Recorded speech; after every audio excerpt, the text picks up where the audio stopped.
Senja bayangan wajahmu meraju. Assalamualaikum warahmatullahi wabarakatuh. Kembali lagi di channel Udan Wingit dengan saya Arga.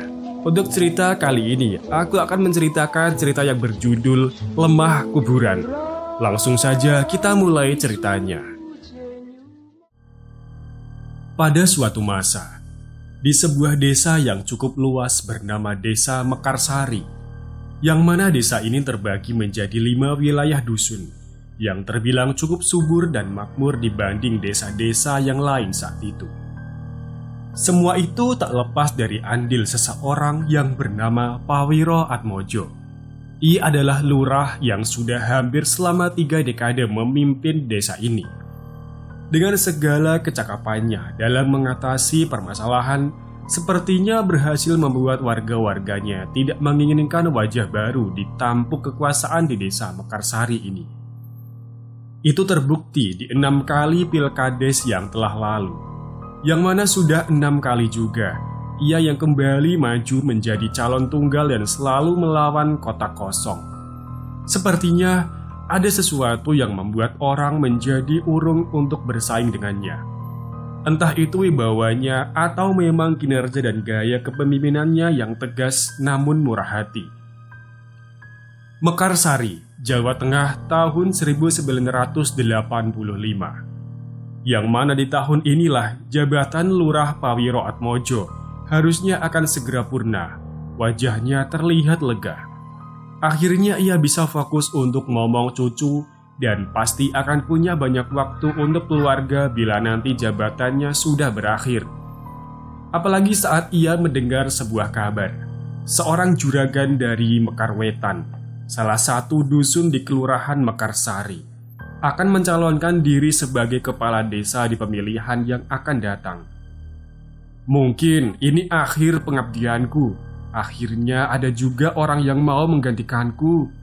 Batinnya yang sudah berencana ingin pensiun dari jabatan yang sudah ia emban selama puluhan tahun ini.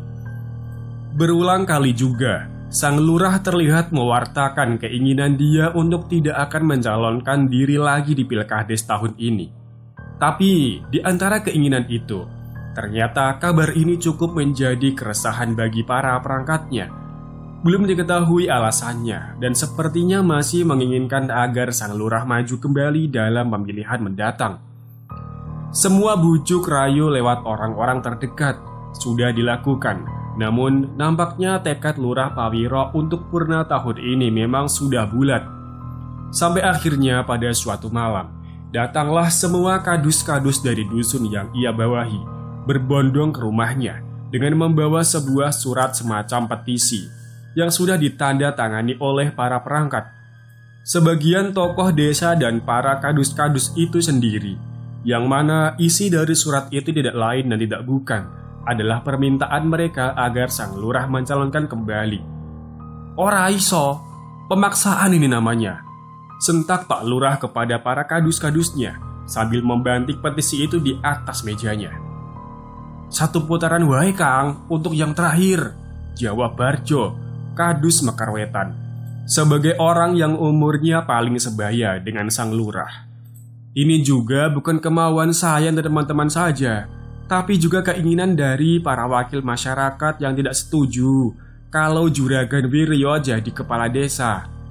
Kami sebenarnya juga sudah mencari cara dengan calon lain, namun setelah kami pikir matang-matang sepertinya yang bisa mengalahkan dia hanya sampean Kang, kata Barjo lagi, seraya menjelaskan perihal orang yang nanti juga ikut dalam pencalonan ini, yang kalau dilihat dari pembicaraannya, sepertinya Juragan Wiryo atau calon lurah itu adalah sosok yang mempunyai kesan tidak baik. Namun, Lurah Pawiro tak goyah dengan pernyataan dan petisi itu. Ia tetap kekeh untuk tidak mencalonkan lagi dengan alasan yang cukup masuk akal, membuat para kadus pun sepertinya juga mulai tak berani memaksa lagi dalam pertemuan itu. Tapi semua berubah ketika seseorang datang. "Assalamualaikum," ucap orang itu seraya masuk ke dalam rumah Lurah Pawiro dan duduk berbaur di antara para kadus. Wajah sang lurah seketika berubah. Aduh, batinnya sambil menggaruk kepalanya ketika melihat kedatangan orang itu. Orang itu adalah Mbah Gotro, seorang kakek yang hampir berumur 80 tahun, yang mana beliau adalah salah satu orang yang paling berjasa mengantar sang lurah sampai pada titik ini. Beliau juga termasuk orang yang paling lurah hormati dan paling selalu ia dengarkan pendapatnya. Kedatangannya malam itu seketika membuat semua hening, dan Mbah Gotro yang baru saja duduk pun ia langsung berkata kepada Lurah Pawiro tanpa ada basa-basi. "Sekali lagi, Mas," kata Mbah Gotro singkat, yang seketika membuat sang lurah menghela nafasnya. "Wah, bagaimana caranya saya menolak kalau Mbah Gotro yang meminta?" batin sang lurah dalam hatinya. "Apa ini memang harus saya, Mbah?"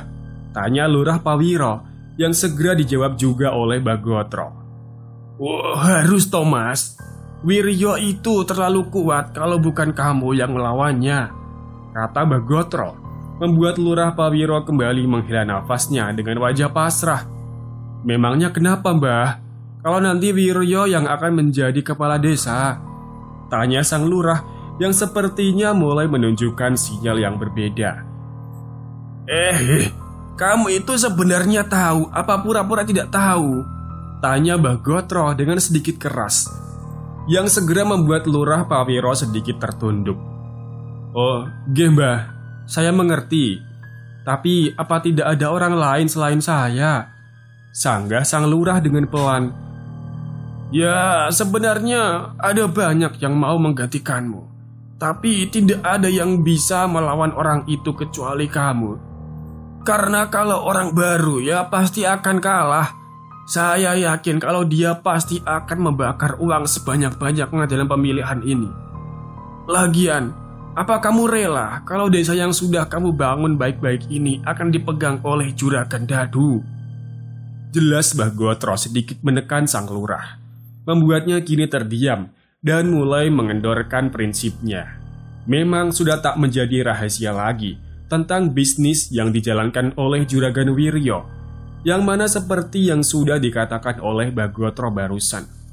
Juragan Wiryo adalah seorang bandar judi kawakan dan termasuk orang terkaya di desa Mekarsari ini. Bagai bisnis waralaba, ia menjadi pemodal untuk puluhan bandar-bandar kecil yang tersebar di seluruh kota. Sudah, intinya saya mewakili banyak masyarakat yang masih menginginkan kamu untuk memimpin desa ini. Dan orang-orang yang tidak mau mempunyai pemimpin yang tidak berkah, ucap Mbah Gotro, yang ternyata kembali jawab oleh sang lurah. "Memang apa semuanya sudah yakin kalau Wiryo pasti akan menang di pilihan tahun ini?" tanya Lurah Pawiro, yang segera disela oleh Pak Tunggul, salah satu kadus yang kebetulan tinggal di satu lingkungan yang sama dengan Juragan Wiryo. "Jelas kalau itu, Pak Lurah. Saya dan teman-teman juga tidak akan kemari kalau belum mengetahui itu. Kalau panjenengan ingin mengerti, sekarang saja Juragan Wiryo sudah mulai membakar uangnya. Bahkan sudah banyak orang-orang kita yang saat ini membelot ke sana," sela Pak Tunggul di tengah pembicaraan itu, yang kali ini langsung ditimpa oleh Wicak, salah satu kadus yang juga hadir dalam pertemuan itu. "Nggih, Pak Lurah, betul. Kalau panjenengan tidak maju, bisa saya pastikan Wiryo pasti akan melawan kota kosong.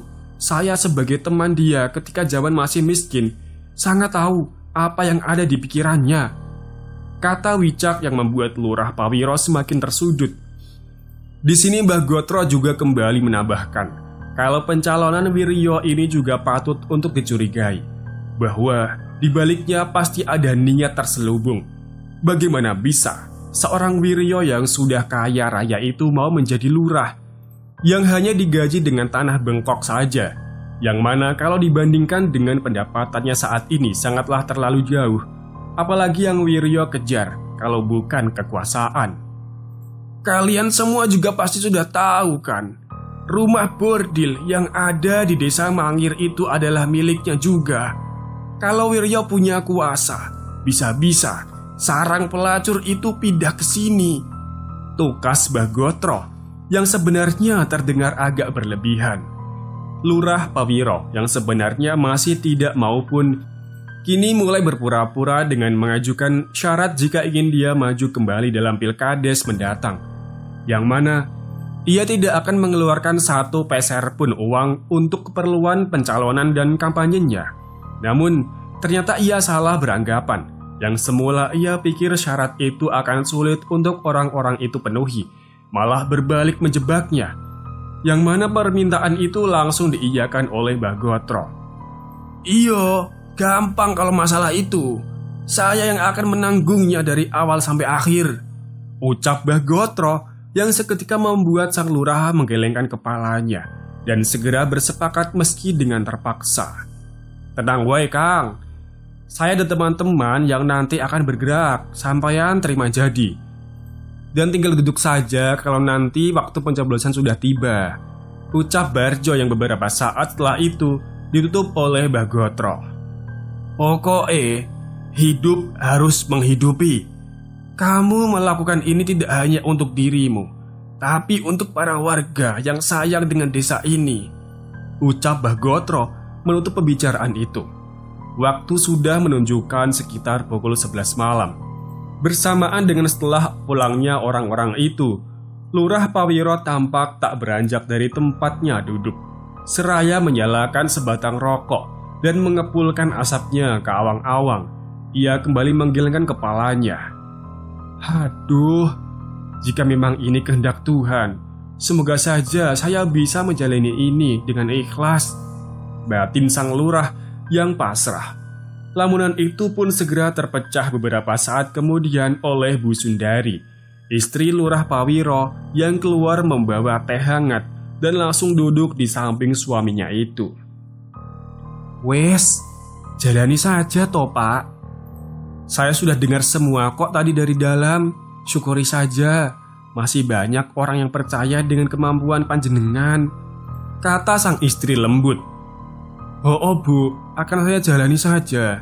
Semoga diberi kelancaran," jawab sang lurah menutup malam itu. Hari pun silih berganti. Bersamaan dengan warta majunya kembali sang lurah dalam pilkades mendatang yang sudah terhembus kencang menyebar di setiap dusun di desa Mekarsari ini. Kabar itu pun tentu akhirnya sampai juga di telinga Juragan Wiryo, yang mana awalnya itu cukup membuatnya sedikit kecewa, karena sempat berangan dia akan melawan kota kosong. Tapi itu tidak serta-merta mengecilkan hatinya, karena melihat pendukungnya yang setiap hari kian banyak saja, Juragan Wiryo merasa optimis akan menang dalam pilkades mendatang. Dengan ulasan-ulasan yang selalu terdengar cukup mengintimidasi, salah satunya yang paling menjadi andalan adalah, "Iki kelurahan, duduk kerajaan. Kita butuh wajah baru untuk memimpin desa ini," pekik Kang Bajul, sang juru warta dari kubu Juragan Wiryo, sebagai bentuk sindiran kepada Lurah Pawiro yang dirasa sudah menjabat terlalu lama. Sementara itu, kubu sang petahana juga tidak bisa diremehkan, selain banyak juga dukungan dari warga biasa. Bisa dikatakan hampir seluruh golongan priayi di desa ini merapat di kubu Lurah Pawiro. Itu semua salah satunya karena kontrasnya latar belakang antara Lurah Pawiro Atmojo dan Juragan Wiryo, yang berhasil dimanfaatkan dengan baik oleh para tim sukses sang petahana, dan berhasil juga membuat kesan kepada para pendukungnya bahwa ini adalah pertarungan antara hitam dan putih. Hitam di kubu Juragan Wiryo dan putih di kubu Lurah Pawiro, yang mana itu cukup manjur untuk membelokkan orang-orang netral yang tak mau disebut sebagai pendukung dari seorang juragan dadu. Ini adalah pilkades terpanas yang pernah berlaku di desa ini, membuat Lurah Pawiro mulai merasa khawatir dengan dampak yang akan ditimbulkan. Saat itu, ia benar-benar merasakan bahwa di pemilihan tahun ini, sepertinya banyak warga yang sudah terpolarisasi. Bagi Lurah Pawiro, kini tak ada hitam ataupun putih. Semua kubu memiliki kelicikannya masing-masing untuk meraup suara. Di kubu Juragan Wiryo, dengan caranya yang intimidatif, Di kubunya pun tak kalah busuknya karena selalu menyerang pribadi lawan dan menstigma pendukung Juragan Wiryo sebagai golongan warga yang susah diatur. Hingga tibalah di mana kekhawatiran itu akhirnya benar-benar terjadi. Semua berawal dari perdebatan di sebuah warung kopi di Mekar Kulon, dusun di mana Juragan Wiryo berada. Kang Bajul adalah pemantiknya. Juru warta Juragan Wiryo itu tak bisa mengendalikan emosinya. Ketika berdebat dengan Jayus, anak Pak Tunggul, kadus di Mekar Kulon yang justru menjadi pendukung sang petahana, adu argumen itu berubah menjadi pengeroyokan dan berakhir dengan Jayus yang mendapatkan 20 jahitan di kepalanya. Perkelahian itu tentu tak seimbang. Jayus yang sendirian dikeroyok oleh Kang Bajul dan teman-temannya. Sumbu sudah menyala. Hari itu juga kabar pengeroyokan Jayus sampai pada telinga Kang Kuriman, salah satu preman besar yang berada di kubu petahana. Kang Kuriman yang merupakan ketua ranting dari sebuah ormas yang cukup besar kala itu, tanpa babi bu langsung menggerakkan masanya. Begitu juga dengan pendukung Juragan Wiryo yang sudah kepalang tanggung memulai semua ini. Kala itu tampak bersiap dengan segala senjata yang ada untuk menunggu aksi pembalasan itu. Sampai akhirnya perang pun pecah di Mekar Kulon. Batu-batu berterbangan di langit sore di dusun itu. Baku pukul dan baku pedang tak lagi bisa terelakkan. Beruntung aparat cepat datang dengan 2 kompi mobil tentara. Akhirnya semua bisa dikendalikan sebelum dusun Mekar Kulon menjadi porak-poranda karena itu. Banyak korban yang mengalami luka-luka, baik dari kubu Juragan Wiryo maupun dari kubu Lurah Pawiro, yang mana beruntungnya hampir semua bisa ditangani oleh medis. Namun di antara semua korban ada satu pemandangan yang menjadi pertanda bahwa semua ini masih akan panjang berlanjut, yaitu penampakan Kang Bajul yang terkapar di dalam parit dengan luka bacok di tengkuk dan kepala. Kopral Rahmat yang pertama kali menemukannya sempat melihat sengal nafas Kang Bajul untuk beberapa saat. Namun itu segera berhenti tak lama kemudian setelah juru warta Juragan Wiryo itu diangkat keluar dari parit. Pada akhirnya, dalam peperangan yang sangat tidak perlu ini merenggut satu nyawa, yaitu dari kubu Juragan Wiryo, yang mana sudah menjadi hukumnya bila ada nyawa yang hilang, harus ada orang yang diadili. Dalam pertikaian singkat sore itu, banyak saksi-saksi dari kubu Juragan Wiryo yang mengatakan bahwa mereka sempat melihat Kang Kuriman beradu parang dengan Kang Bajul, yang mana untuk meredamkan suasana, ditariklah konklusi dari semua ini dengan ditangkapnya Kang Kuriman sebagai tersangka yang menyebabkan hilangnya nyawa juru warta Juragan Wiryo itu.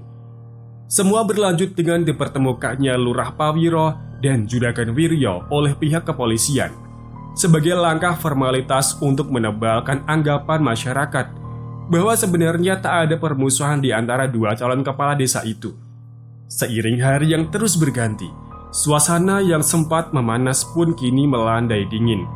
Para warga yang sudah sadar akan perpecahan ini sekarang lebih memilih menghindari topik bahasan tentang pilkades ini. Begitu juga dengan Lurah Pawiro yang mulai mewanti-wanti para pendukungnya agar lebih bijak dalam bertindak dan berbicara.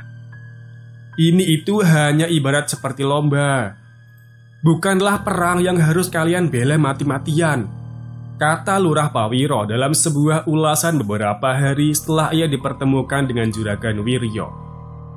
Hari berganti bulan, sepertinya suasana sudah mulai kondusif. Itu semua terlihat dengan mulai ramainya kembali rumah para calon-calon kepala desa itu.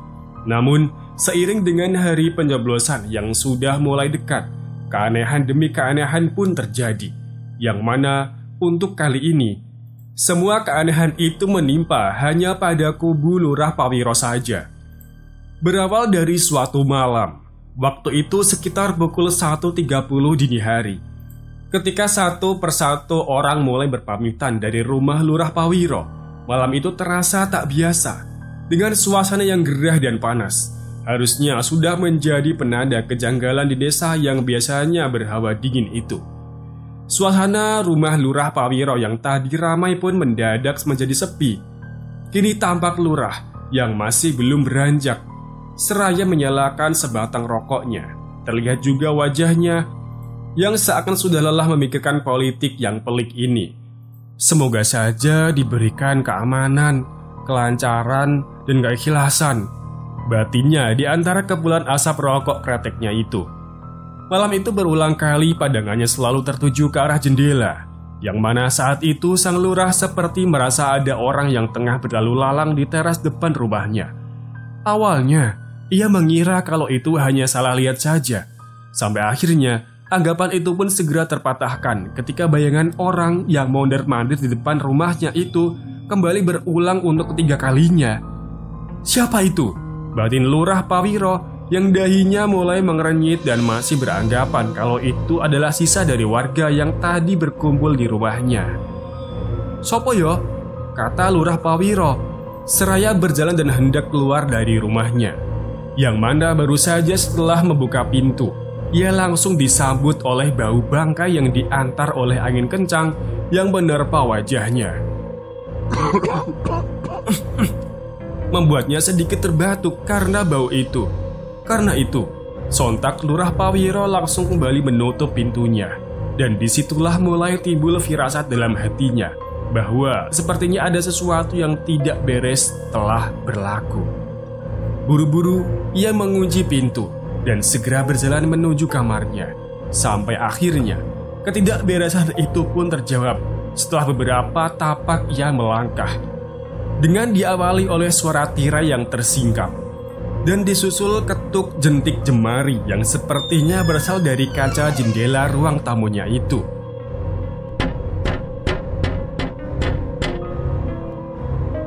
Suara itu terdengar jelas di telinga Lurah Pawiro, yang secara spontan membuatnya membalikkan badan.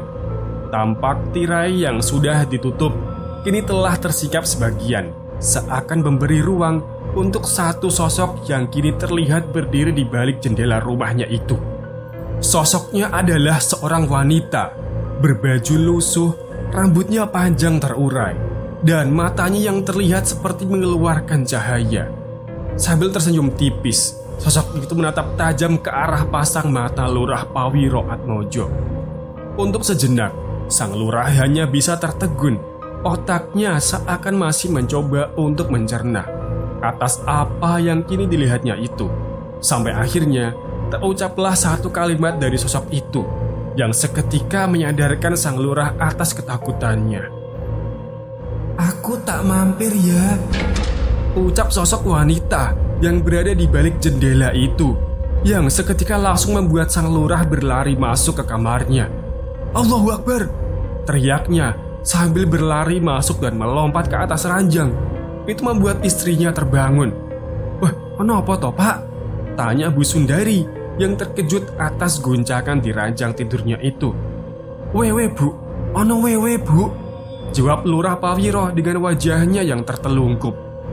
Bu Sundari yang memang tak begitu percaya dengan hal-hal seperti itu pun segera bangkit dan keluar dari kamarnya. Dengan langkah cepat, ia berjalan menuju ruang tamu. Namun sesampainya di sana, nyatanya ia tak melihat apapun selain tirai di jendelanya yang tersingkap. "Apa sih Bapak itu? Kecapean pasti ya," ucap Bu Sundari seraya menutup tirai di jendelanya. Namun, apa yang terjadi sungguh tak pernah disangka. Yang mana, ketika Bu Sundari berbalik langkah, di depannya kini sudah samar berdiri sosok yang mungkin tadi dikatakan oleh suaminya itu. Sosok itu tersenyum lirih dan menatap Bu Sundari seraya berkata, "Kamarku sebelah mana ya?" ucap sosok yang berwujud wanita itu. Bu Sundari pun terpaku seketika. Pikirannya mendadak kacau, seakan tak percaya dengan apa yang kini dilihatnya. Mulutnya seakan terkunci. Teriakan yang sudah ia coba dengan sekuat tenaga hanya keluar dengan wujud gumaman-gumaman payah dari mulutnya. Sampai akhirnya, setelah beberapa saat bertahan, perlahan pandangan matanya mulai kian gelap. Dan Bu Sundari yang sudah tidak kuat dengan ketakutannya itu pun berakhir limbung tak sadarkan diri dan jatuh di lantai ruangan itu. Sementara itu, di dalam kamar, Lurah Pawiro masih terjaga dalam ketakutannya.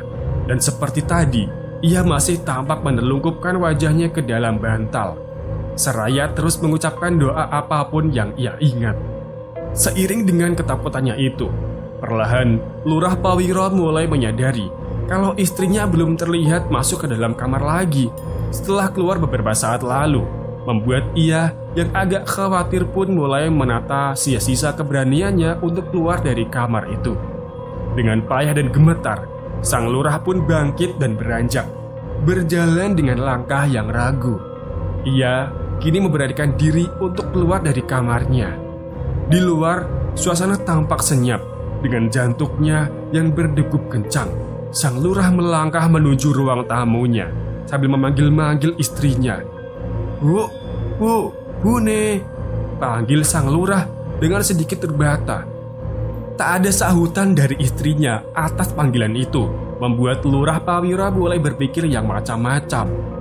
Bu, panggilnya sekali lagi, yang mana tetap tak ada respon dari istrinya itu. Mau tak mau Lurah Pawiro harus terus berjalan, memikul rasa takutnya demi memastikan keadaan istrinya yang tak menjawab panggilannya itu. Seraya menepuk dadanya, sang lurah berusaha untuk bersiap menghadapi keganjilan yang mungkin sudah menantinya saat itu. Sampai beberapa tapak langkah setelah itu, akhirnya ia sejenak dibuat lega ketika ia melihat seseorang yang berdiri di antara gawang pintu penghubung antara ruang tengah dan ruang tamunya. Ia yang berpikir itu adalah istrinya pun segera memanggil seraya berjalan menghampiri. Bu, lagi apa tuh di situ? Saya panggil-panggil kok tidak dijawab, kata Lurah Pawiro agak membisik.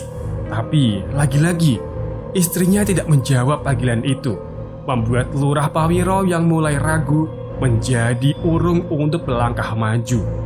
Dahinya kini mengernyit mencoba untuk mencermati sosok itu, yang mana semakin ia mencermati, rasanya ia semakin yakin kalau sosok yang tengah berdiri di antara gawang pintu itu bukanlah istrinya. Sampai akhirnya, dengan sisa-sisa keberaniannya, sang lurah pun memberanikan diri untuk mengatakan sesuatu. Sopo kue? Ucapnya dengan gagap, yang mana tak lama setelah itu, keraguannya itu pun terjawab dengan ucapan dari sosok itu. Aku Sumirah, Soko Tegalsari. Saya diminta untuk mampir kemari, ucap sosok itu dengan suara parau dan menggema, menyebut kata Tegalsari, yang mana itu adalah nama salah satu makam di desa ini. Benar saja, sosok itu bukanlah istrinya, melainkan Rala Lembut yang tadi sempat ia lihat di luar jendela. Sang lurah hanya bisa terdiam, berharap ini tidak benar-benar terjadi.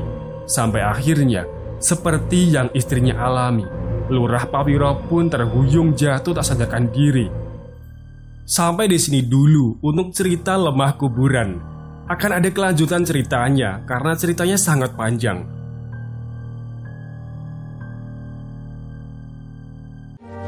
Terima kasih yang sudah menikmati cerita yang saya bawakan sampai akhir. Semoga terbawa mimpi. Wassalamualaikum warahmatullahi wabarakatuh. Di lembah sungai nan indah, mendenging suara memecah, melengking bunyi seruling, kala sunyi hening, gembala meniup lagu,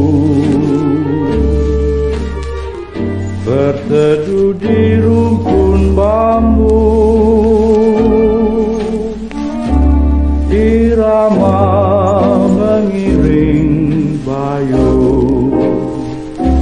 rasa sangat pilu. Terkenang kampung halaman, sawah serta ladang, luar